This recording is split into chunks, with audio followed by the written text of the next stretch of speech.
Hello lovely students. आज हम discuss करेंगे एनसीईआरटी एग्जाम्पल 1.1 और इसमें बोला गया है if 10 raised to the power 9 electrons move out of a body to another body every second, how much time is required to get a total charge of 1 coulombs on the other body।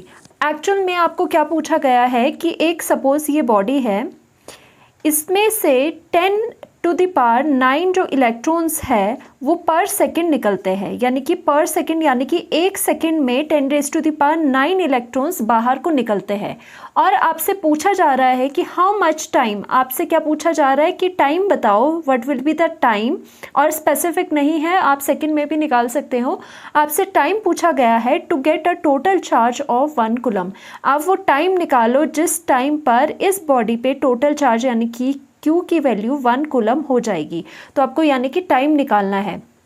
जो हमारे पास चीज़ें हैं हम वहाँ से start करते हैं। We have given with the number of electrons that are 10 raise to the power 9 electron और वो पर सेकेंड में बाहर आ रहे हैं। तो हम यहाँ पर लिख सकते हैं जो डेटा में गिवन है, हम लिखेंगे 10 raise to the power 9 electrons are coming out in 1 second. यानी कि एक सेकेंड में आपके पास क्या हो रहा है, 10 रेज़ टू द पावर 9 जो इलेक्ट्रॉन्स है वो बाहर को इस बॉडी से आ रहे हैं। तो यहाँ पर अगर ये चीज़ है, आपको चार्ज निकालना है। आपको पता है इलेक्ट्रॉन्स से चार्ज कैसे निकालते हैं, फॉर्मूला आपका क्या रहेगा, you know that Q is equal to NE। Quantization of charge है वो आपको पता होना चाहिए, Q is equal to NE। Q आप इस तरह से निकाल सकते हो। तो हम देखेंगे इसके विद रिस्पेक्ट टू हम देखेंगे कि चार्ज कितना आ जाएगा। Charge will be Q is equal to, अगर हम ये वाली वैल्यू यहाँ पे नंबर ऑफ N पुट कर दें, नंबर ऑफ इलेक्ट्रॉन्स, वो 10 रेज़ टू द पावर 9 रहेंगे। और यहाँ पे ये इलेक्ट्रॉन्स है, E क्या हो जाएगा, चार्ज ऑन 1 इलेक्ट्रॉन कितना होता है 1.6 into 10 raise to the power -19 coulomb. तो ये एक्चुअल में आपके पास कितना आ गया, Q की वैल्यू आ जाएगी यहाँ से 10 raise to the power 9 and minus base same है, पावर ऐड हो जाएगी। Q की वैल्यू आपके पास आएगी 1.6 into 10 raise to the power -10 coulomb. आपके पास यहाँ पे ये चार्ज आ गया। अब ये क्वेश्चन है, क्या ये चार्ज वही है जो आपसे पूछा गया है? नो, ये वो वाला चार्ज नहीं है। आप चार्ज नहीं पूछा गया, इनफैक्ट आपसे टाइम पूछा गया। चार्ज तो आपको 1 कूलम गिवन है। तो हमने यहाँ चार्ज इसलिए निकाल दिया क्योंकि इस चार्ज यानी कि 1 कूलम पे अगर आपको टाइम पूछा गया है तो आपने क्या किया, आपके पास टाइम पता है, आपने ये नंबर ऑफ इलेक्ट्रॉन्स को किस में चेंज कर दिया, आपने चार्ज में चेंज कर दिया।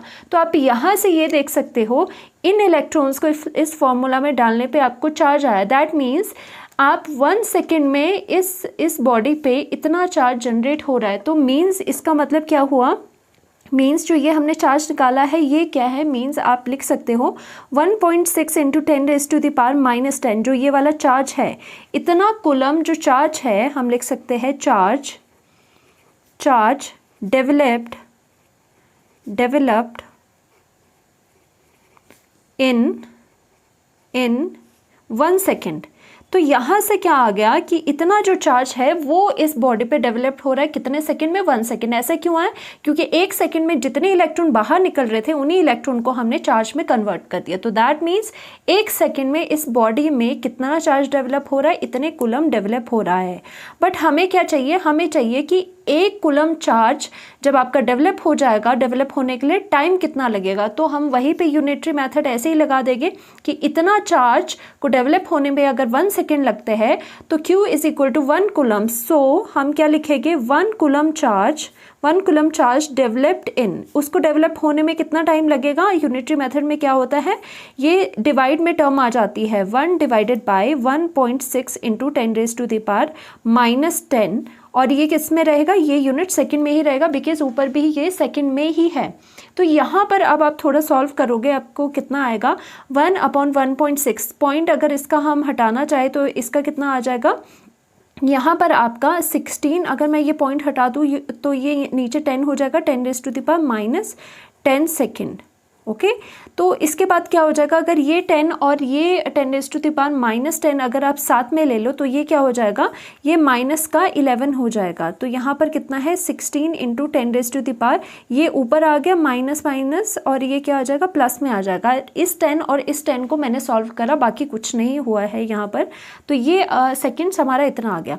तो 1/16, तो ये जो 10 है ये बेटर है कि आप ऊपर ले जाओ। तो यहाँ पर कितना हो जाएगा 10⁻, माइनस का हट जाएगा साइन और 10⁻11 डिवाइडेड बाय 16।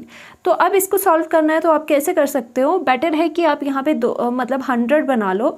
तो मैंने 10⁻11 में से क्या करा, 2 ज़ीरोज़ को निकाल दिया। तो 11 में से 2 अगर आपने हटा दिए हैं तो आपके पास (9) बच गया और डिवाइड में इसका 16 आ गया। तो यहाँ पे 100 डिवाइडेड बाय 16 जब आप करोगे आपके पास कितना आ गया 6.25 इंटू साथ में 10⁻9 सेकेंड। तो ये आपका टाइम है, ये वाला वो टाइम है जिस पर कि बॉडी पर कितना 1 कूलम चार्ज आपका जनरेट हो जाता है। वैसे तो क्वेश्चन में कोई स्पेसिफिक नहीं है कि टाइम आपको किस में निकालना है, बट अगर पूछा जाए जैसे कि आपके एनसीईआरटी में जो सॉल्व है उसमें ईयर्स में निकाला है, तो हम इन ईयर्स अगर ये टाइम अगर आपको पर्टिकुलरली पूछ ले ईयर्स में निकालने को, तो वो भी देख लो कि कैसे निकालना है। वैसे तो नहीं पूछा गया, तो इन ईयर्स कैसे निकालोगे, आपको पता है टाइम अगर सेकंड में है तो सबसे पहले उसको किस में चेंज करोगे, जो टाइम रहेगा आपका सबसे पहले उसको किस में, सेकंड से थोड़ा ऊपर क्या आता है मिनट्स आता है। तो आप इसको मिनट्स में चेंज करोगे, तो कैसे चेंज करोगे, इंटू 10⁻9 1 आपके मिनट में कितने सेकंड होते हैं 60 सेकंड्स होते हैं। तो डिवाइडेड बाय 60 कर दिया, तो ये पूरी चीज़ जो ये पूरा टाइम है वो कितने में बदल गया, मिनट में बदल चुका है। अब ये मिनट को आपने आवर में चेंज करना है, तो 1 आवर में कितने मिनट्स होते हैं 60 मिनट्स होते हैं, फिर और डिवाइड कर दो। तो अभी ये जो टाइम आया है ये आपका किस में है, आवर में है। अगर आवर में पूछेंगे तो यहीं तक हम रुकेंगे, बट आवर में नहीं, हमने ईयर्स में लेके जाना है सपोज। तो अभी आपके पास ये आवर पड़ा हुआ है, तो आपको ये पता होना चाहिए, अब इसको डेज में अगर लाना है तो आपको ये पता होना चाहिए 1 डे में कितने आवर्स होते हैं, एक दिन में 24 घंटे होते हैं, 24 आवर्स हो गए। एंड उसी तरह से 1 ईयर में कितने आपके पास 1 ईयर में कितने डेज हो गए, 365 डेज हो गए, 365 डेज हो गए, ये तो पता ही है आपको। अभी यहाँ तक हमने आवर्स में कंप्लीट कर दिया है। आवर्स को डे में अगर बदलना है तो डिवाइड इस चीज़ को किससे करोगे, डिवाइड 24 से। ओके ये अब बन गया डेज में। अगर डेज को ईयर्स में करना है तो डिवाइड करोगे 365 से। तो यानी कि ये ईयर्स में आ चुका है, यानी कि अगर इसे कैलकुलेट करोगे तो जो टाइम आपके पास आएगा, टाइम पीरियड, कितना टाइम पीरियड लगेगा 1 कूलम चार्ज डेवलप होने के लिए, आपके लगेंगे 198 ईयर्स। तो आप देख सकते हो कि वैसे जो कूलम है 1 कूलम चार्ज भी एक ज़्यादा ही चार्ज माना जाता है। ओके तो देख लो इतना चार्ज डेवलप होने में 198 ईयर्स लग रहे हैं। तो आपका आंसर ये हो गया। बेसिकली ये क्या है, ये प्रॉपर्टी ऑफ जो चार्ज है उसमें क्वांटाइजेशन वाला जो है टॉपिक, उस पर ये क्वेश्चन इस तरह से बनते हैं with the help of this formula. Okay so चलिए नेक्स्ट क्वेश्चन सेज, एग्जाम्पल है 1.2, how much positive and negative charge is there in a cup of water. तो बच्चों देखो यहाँ पर हमें जो वाटर है उसका कोई वेट नहीं गिवन है, पर हो सकता है आपको पेपर में कैसे आए, कुछ यहाँ पे कुछ ग्राम्स ऑफ वाटर यानी कि वाटर का मास आपको गिवन हो, तो वो भी समझ लेना कैसे करना है। बिकॉज इसमें कोई भी आपको मास नहीं दिया, तो इसका मतलब हम इसमें खुद लेट करेंगे मास, और हम वही, वैसे तो आप कोई भी मास लेट कर सकते हो, बट जो आपके एनसीईआरटी में जैसे इन्होंने किया है हम उसी तरह से करने की कोशिश करते हैं।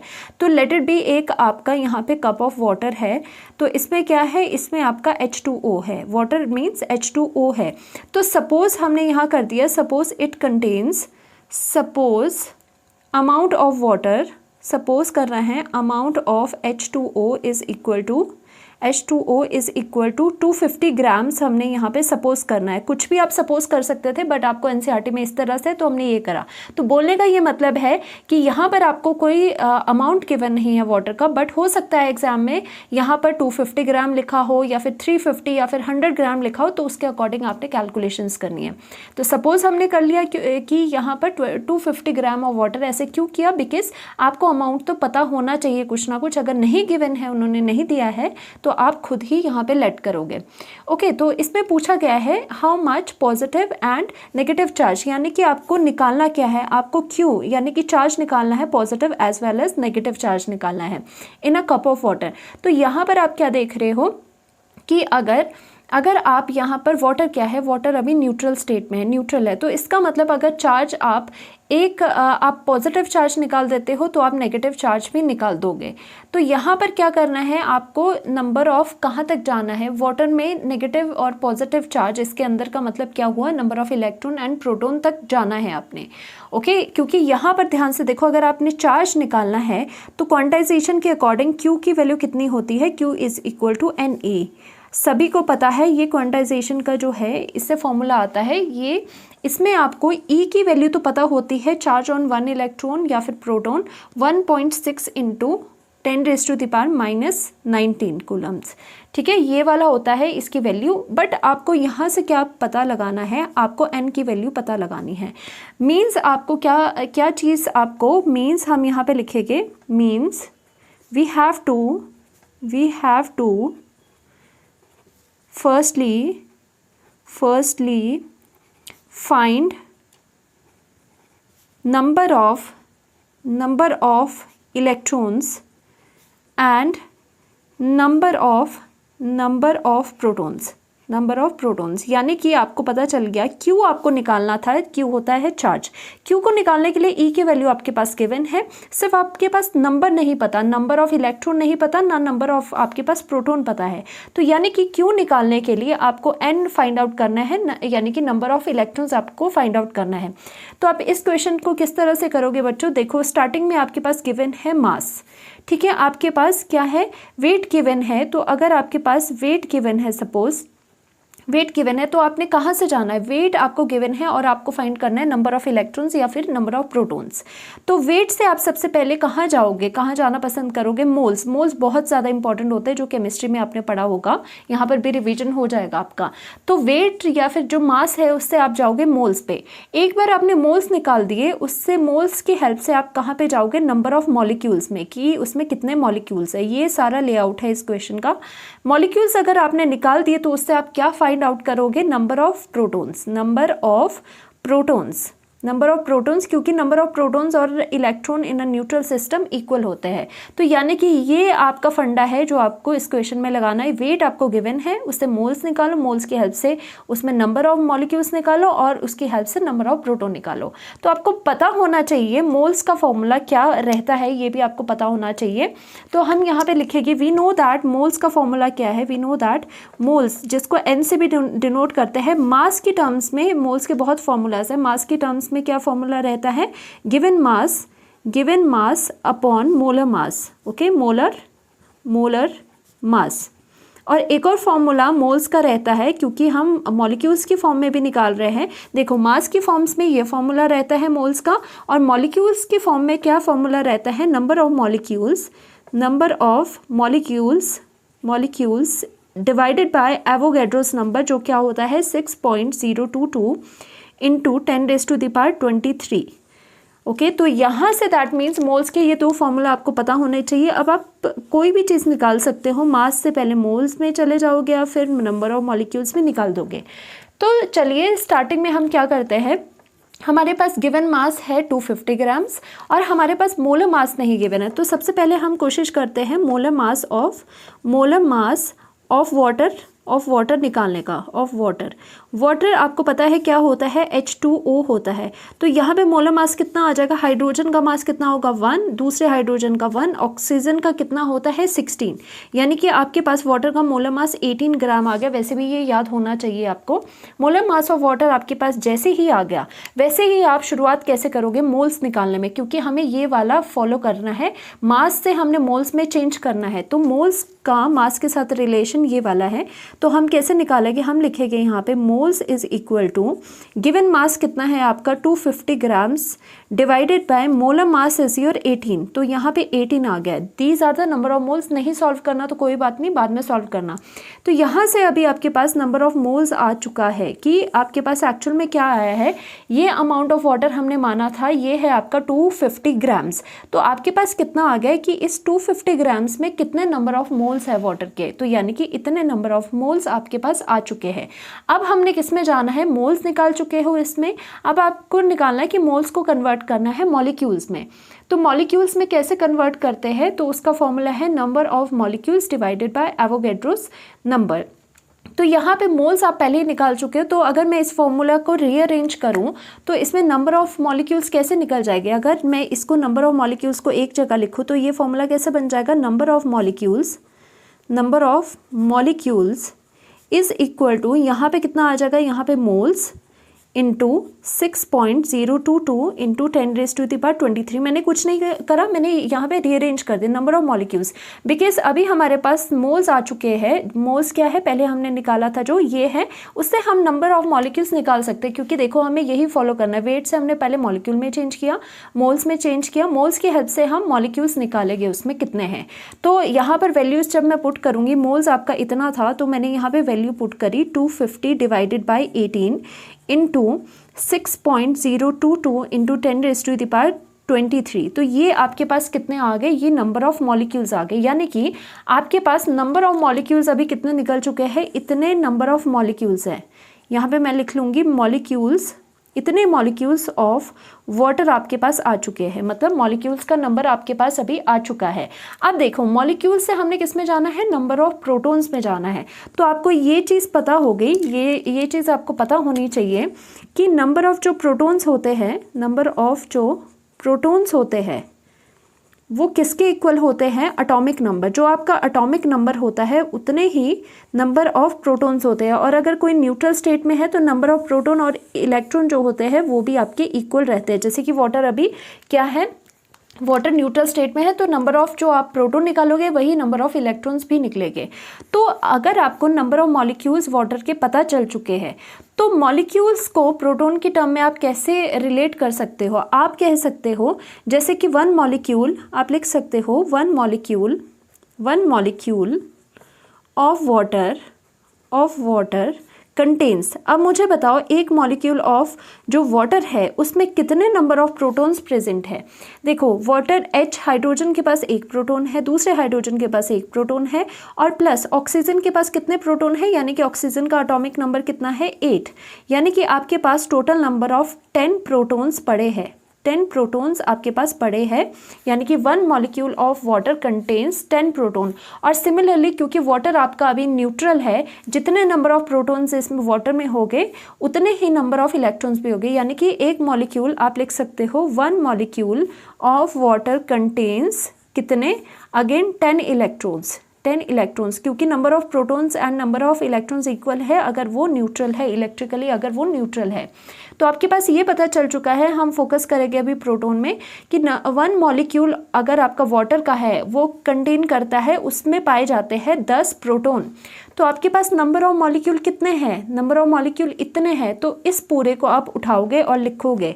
तो हम क्या लिखेंगे, अगर एक मॉलिक्यूल ऑफ वाटर में, ये वाली चीज़, अगर एक मॉलिक्यूल ऑफ वाटर में 10 प्रोटॉन पाए जाते हैं तो इतने नंबर ऑफ मॉलिक्यूल में कितने प्रोटॉन हो गए, तो लगा लो। तो मैं यहाँ पर लिख रही हूँ डिवाइडेड बाई 18 इंटू 6.022 इंटू 10⁻23 जो आपके पास मॉलिक्यूल्स है, मॉलिक्यूल्स कंटेन कितने प्रोटॉन्स हो गए। आप क्या करोगे, एक मॉलिक्यूल के पास अगर 10 प्रोटॉन पाए जाते हैं तो इतने सारे मॉलिक्यूल्स में कितने प्रोटॉन हो गए, सिंपली 10 से मल्टीप्लाई करना पड़ेगा। तो यानी कि मैंने करा, ये वाली जो चीज़ है एज इट इज़ आएगी इंटू आप क्या करोगे, इंटू 10 प्रोटॉन्स करोगे, यानी कि इतने प्रोटॉन्स पाए जाते हैं इतने नंबर ऑफ मॉलिक्यूल्स में, इतने मॉलिक्यूल्स में इतने प्रोटॉन्स पाए गए। तो यानी कि फाइनली जो आपको कैलकुलेट करना था नंबर ऑफ प्रोटॉन्स, आप यहाँ पे कैलकुलेट कर चुके हो कि हमारे गिवन सैंपल में कितने प्रोटॉन्स हैं, नंबर निकाल चुके हो, नंबर ऑफ प्रोटॉन्स आपके पास ये है। तो यानी कि ये क्या है, number of protons in our sample, यानी कि जितना आपने 250 ग्राम वाटर लिया था उसमें नंबर ऑफ प्रोटॉन्स आप निकाल चुके हो, वो है इतने। ओके, नाउ हमें चार्ज फाइंड आउट करना है, charge of positive as well as the negative. तो we know that charge on, आप लिख सकते हो नाउ चार्ज ऑफ प्रोटॉन्स, यानी कि क्या है, पॉजिटिव चार्ज। आप अब निकालने जा रहे हो, जो आपसे पूछा गया है कि पॉजिटिव चार्ज कितना होगा, तो पॉजिटिव चार्ज आप कितना निकाल रहे हो, is equal to Q is equal to N E होता है। आपको पता है Q is equal to N into E होता है। तो वही फॉर्मूला आपको लगाना है, n यानी कि नंबर ऑफ प्रोटॉन्स, n यानी कि नंबर ऑफ प्रोटॉन्स अब आप यहाँ से निकाल चुके हो, तो वही वाली वैल्यू n की जो वैल्यू है नंबर ऑफ प्रोटॉन्स वो आप लिखोगे 250 divided by 18 into 6.022 into 10⁻23 into 10 और इंटू में क्या लिखोगे, यहाँ पे जो E है, E की वैल्यू क्या होती है 1.6 इंटू 10⁻⁻19। तो यानी कि आप ये चार्ज यानी कि Q निकाल चुके हो, पॉजिटिव चार्ज निकाल चुके हो, और जिसकी वैल्यू आएगी कैलकुलेट करके 1.34 इंटू 10⁻7 कूलम। ओके, तो ये वाला आपका आंसर है। और ये है चार्ज ऑन, ये कितना चार्ज हो जाएगा, चार्ज ऑन चार्ज, पॉजिटिव और नेगेटिव चार्ज। पॉजिटिव एंड जो नेगेटिव चार्ज है उसकी जो मैग्नीट्यूड होगा वो आपका इतना होगा। पॉजिटिव चार्ज में पॉजिटिव लगेगा, नेगेटिव चार्ज में आपका नेगेटिव लगेगा। तो ये क्वांटिटी है। तो फिर से मैं आपको एक फिर से बता देती हूँ कैसे आपने करा। आपको how much positive and negative charge निकालना था, यानी कि क्यों निकालना था कि पॉजिटिव एंड नेगेटिव चार्ज कितना होगा। ऑब्वियस सी बात है वो इक्वल ही होगा, क्योंकि ओवरऑल जो देखा जाए आपका वाटर न्यूट्रल है। तो न्यूट्रल है अगर, तो पॉजिटिव चार्ज जितना आएगा उतना ही आपका नेगेटिव चार्ज होगा। तो सपोज हमने किया कि 250 ग्राम आपने वाटर ले लिया, तो क्यू निकालना है, क्योंकि Q is equal to N E होता है। ई पता है आपको, एन यानी कि number of proton as well as number of electron आपको निकालने हैं। तो आपकी जर्नी शुरू हो जाती है from the mass to the number of proton. तो यहाँ मास से लेके आपको प्रोटॉन कैसे निकालने हैं, मास को पहले कन्वर्ट करोगे मोल्स में, मोल से आप निकालोगे उसमें मॉलिक्यूल्स, मॉलिक्यूल्स में आप निकालोगे कि उस मॉलिक्यूल के अंदर कितने प्रोटॉन्स हैं। तो मोल्स के दो फॉर्मूला होता है, एक मास में, एक नंबर ऑफ मॉलिक्यूल्स में। तो आपने यहाँ से फर्स्ट फार्मूला से आपने मोल्स निकाल दिए, तो सेकंड फार्मूला में नंबर ऑफ जो मॉलिक्यूल्स थे वो कितने हो जाएंगे, मोल इनटू एवोगैड्रोस नंबर। तो मोल्स यहाँ से निकाल दिए, आपके पास क्या आ गया, टोटल नंबर ऑफ मॉलिक्यूल्स 250 ग्राम में आपके पास इतने हैं। तो अब मॉलिक्यूल से प्रोटॉन में कैसे जाओगे, नंबर ऑफ प्रोटॉन होता है कि एटॉमिक नंबर कितना है। एक मॉलिक्यूल वाटर में आपका क्या क्या पाया जा रहा है, 10 प्रोटॉन्स पाए जा रहे हैं, क्योंकि हर एक इंडिविजुअल एटम के हमने प्रोटॉन्स कैलकुलेट करे।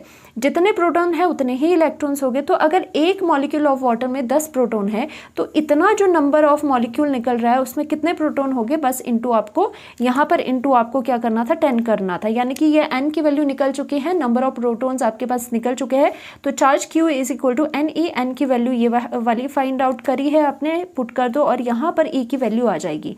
तो ये कैलकुलेट करके आपके पास इतना कूलम चार्ज निकल गया, जो कि सेम है for the negative as well as for the positive charge. इस तरह से ये क्वेश्चन आपका कंप्लीट होता है। Okay, thank you so much.